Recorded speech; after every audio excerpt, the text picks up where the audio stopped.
gentlelady from Georgia, Ms. McKinney. Oh, thank you, Mr. Chairman.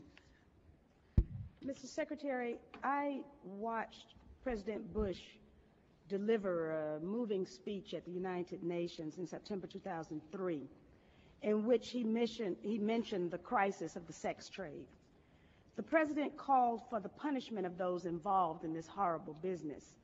But at the very moment of that speech, Dyncorp was exposed for having been involved in the buying and selling of young women and children. While all of this was going on, Dyncorp kept the Pentagon contract to administer the smallpox and anthrax vaccines and is now working on a plague vaccine through the Joint Vaccine Acquisition Program. Mr. Secretary, is it policy of the U.S. government to reward companies that traffic in women and little girls?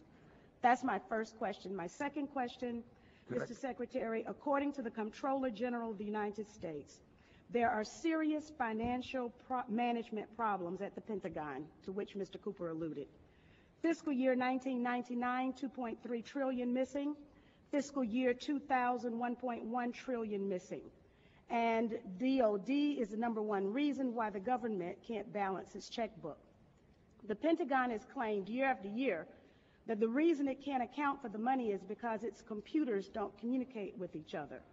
My second question, Mr. Secretary, is who has the contracts today to make those systems communicate with each other? How long have they had those contracts? And how much have the taxpayers paid for them? Finally, Mr. Secretary, after the last hearing, I thought that my office was promised a written response to my question regarding the 4 war games on September 11th. I have not yet received that response, but would like for you to respond to the questions that I've put to you today, and then I do expect the written response to my previous question, hopefully by the end of the week.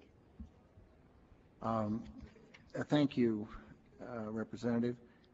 First, the answer to your first question is no, absolutely not. The policy of the United States government is clear, unambiguous, and opposed to the activities that you described. The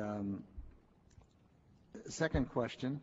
Well, how do you explain the fact that Dyncorp and its successor companies have received and continue to receive government contracts?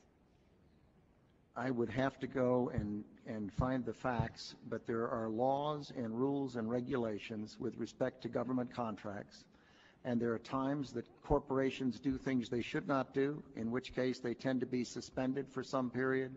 There are times then that under the laws and the rules and regulations passed by the Congress and implemented by the executive branch, that corporations can get off of out of the penalty box, if you will, and be permitted to engage in contracts with the government. They're not generally not barred in perpetuity. This company was never in the penalty box. If you could proceed to my second question, please.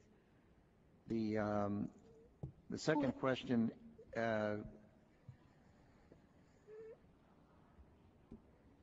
I've forgotten what the second question was.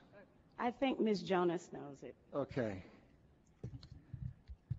Thank you, Ms. McKinney. I appreciate the question. I appreciate your interest in our department's financial condition, and we are working very hard on that program. I've just come back recently. I understand that you're working hard on it, but my question was, who has the contract? How long have they had that contract, and how much money have we spent on it? In general, we spend about $20 billion in the Department on Information Technology Systems. The accounting systems are part of that. I can get you the exact number for the record of what we spend on our current, what we call legacy systems, and those that we're moving toward. And who has the contracts? That would be a multitude of individuals. Could you name some, please? Well, I think off the top of my head, well, I would rather not. I'd rather provide that for the record. That's not privileged information, is it? I'm sure it's not. Well, please. Yeah. And we still have time, so please. I would be glad to provide for the record. I don't want to talk from the top of my head and be incorrect.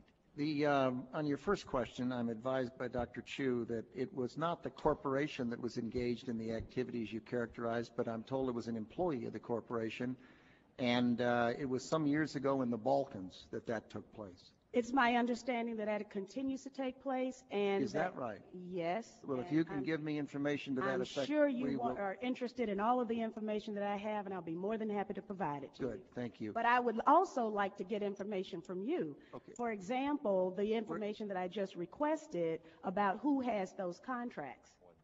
Let me assure the gentlelady that we'll make sure that this exchange of information takes place. And Mr. Secretary, if you can get back with us on the Dyncorp We will. story, we'll get that to the gentlelady. We'll get Thank you, back. Mr. Chairman. We'll get back on both of the first two questions, but the Congresswoman has raised the other question twice now, and I'd like to have General Myers respond because you mentioned it in the last hearing, and I think it would be helpful to get the answer even though we're on red, if you don't mind, Mr. Chairman. General Myers, go right ahead. But I would like to have the answer in writing as well, as I thought my office was promised. Okay, I don't know about the promise, Congresswoman, but could you repeat the question to make sure I'm answering the right question? This is 9/11 question. The question was, we had 4 war games going on September 11th, and the question that I tried to pose before the Secretary had to go to lunch was whether or not the activities of the 4 war games going on September 11th actually impaired our ability to respond to the attacks. The answer to the question is no, did not impair our response. In fact, General Eberhart, who was then the commander of North American Aerospace Defense Command, as he testified in front of the 9/11 Commission, I believe he told them that it enhanced our ability to respond, given that NORAD didn't have the overall responsibility for responding to the attacks today. That was an FAA responsibility. But they were 2 CPXs. There was one Department of Justice exercise that didn't have anything to do with the other 3, and there was an actual operation ongoing because there was some Russian bomber activity up near Alaska. So let me ask you this then: who was in charge of managing those war games? And in general, why don't you give the best answer you can here in a short period of time, and we'll. The gentlelady wants to get a written answer anyway, and then we can move on the to important other thing folks. to realize is North American Aerospace Defense Command was responsible. These are command post exercises. What that means is all the battle positions that are normally not filled are indeed filled. So it was an easy transition from an exercise into a real-world situation. It actually enhanced the response. Otherwise, it would take somewhere between 30 minutes and a couple of hours to fill those positions, those battle spaces, with the right staff officers. Mr. Chairman, begging your indulgence, was September 11th declared a National Security Special Event Day? I'd have to look back. I do not know.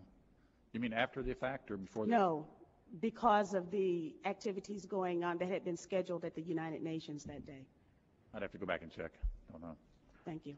Okay. I thank the gentlelady. The chair would ask the gentleman